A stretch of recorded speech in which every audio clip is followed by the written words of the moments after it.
Hi, I'm Jack, and welcome back because last night I finally got the chance to see the newest film by Paul Thomas Anderson, Licorice Pizza. It stars two newcomers, Cooper Hoffman and Alana Haim, with some appearances here and there from Benny Safdie, Bradley Cooper, Sean Penn, and many more. And before we get started, don't forget to follow me on social media. My username is down below at the bottom of the screen and in the description below, so don't forget to do that while you're at it. And with that said, let's get started.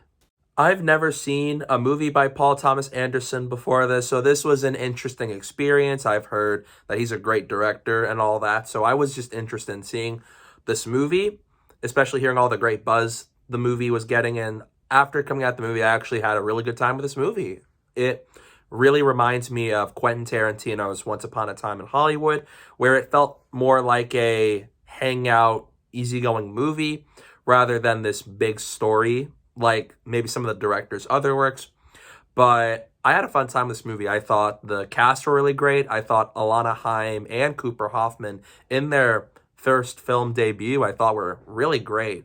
And I really liked a lot of these cameos from all and supporting cast members from people like Benny Safdie and Sean Penn and Bradley Cooper in them. I thought the cast was great.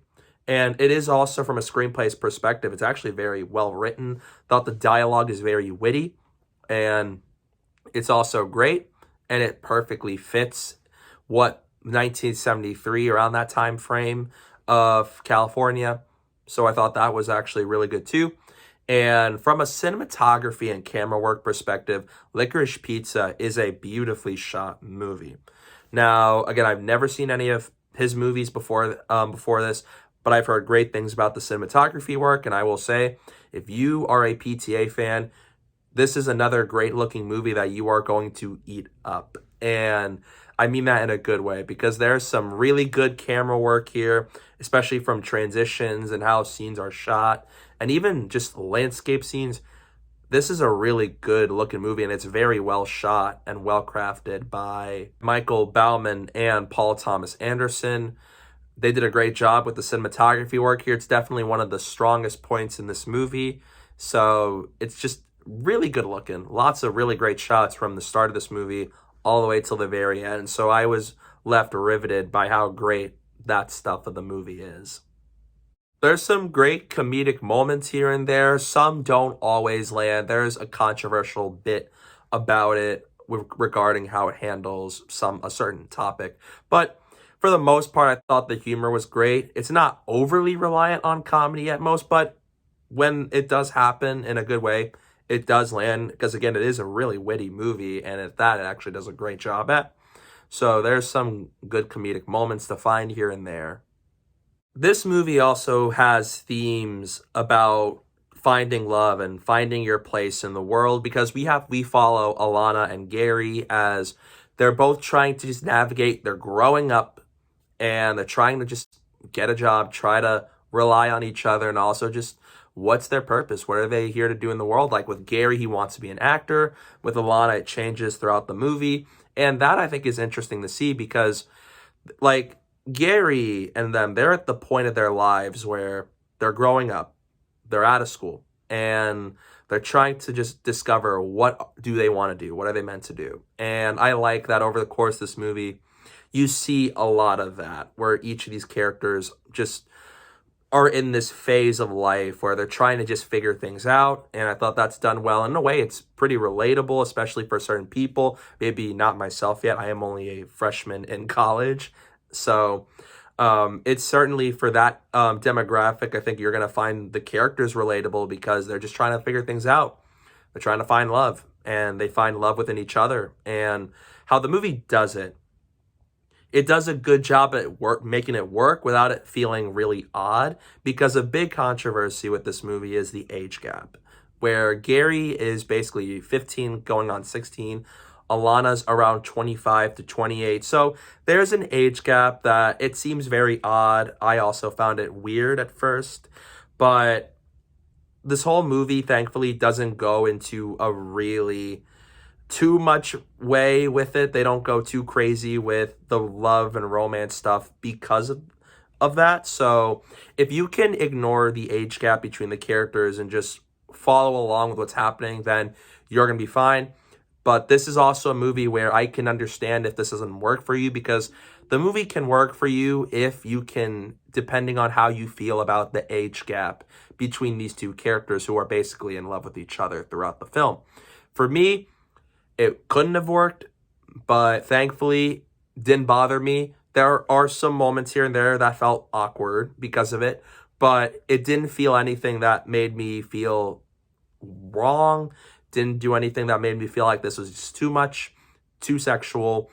So that's a good thing. And thankfully, the way PTA was able to just work around it without making it too weird, I think is actually does a good job, because the way they handle the love relationship between these two characters is just through hangout. And they do have some great scenes together. And I certainly did think that both Alana Haim and Cooper Hoffman both had good chemistry with one another in this movie. That keeps the movie afloat. So whether that works for you or not is completely up to how you feel about it. But I certainly, thankfully, was not bothered by the age gap, because the way PTA was able to tell the romance between these two characters and how it was done in this movie worked for me in a way that made me can sort of just ignore that age gap. And thankfully, it worked very well for me for the most. The movie at a certain point, and then after that certain thing is done with, you don't see them again.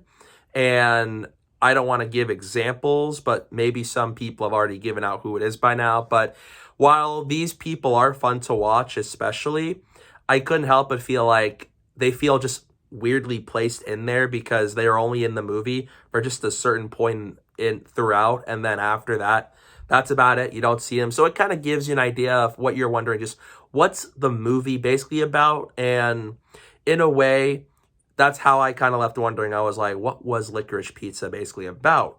While it is about the romance between Alana and Gary and them trying to find their place in the world, it also, in a way, feels, again, it's like a hangout movie where it doesn't feel like it, where I just come in, vibe with this movie, just have a fun time with it. And for the most part, that's what I got. And it did a good job at it. So it's not maybe a big story-driven movie like, say, some of his other works that I will see when I have the chance to. But this definitely feels like a very much just a simple, easygoing hangout movie where just come on, vibe with these characters and just follow this coming-of-age story. And it worked there. So, yeah, I just thought it's just a fun little movie. It definitely did a good job at doing it. It succeeded. The movie it was trying to be, and I just had a fun time with it.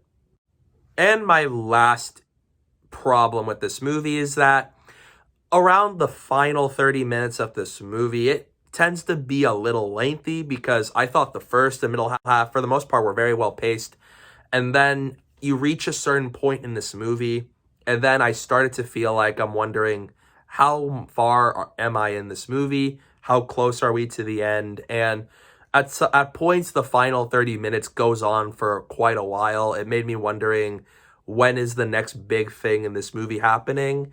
And not too big of a problem. Again, my problems for the most part are a little bit average to minor issues, but this one is probably the biggest of those issues, because it just feels like I'm at a point where I think I'm far along, but not really.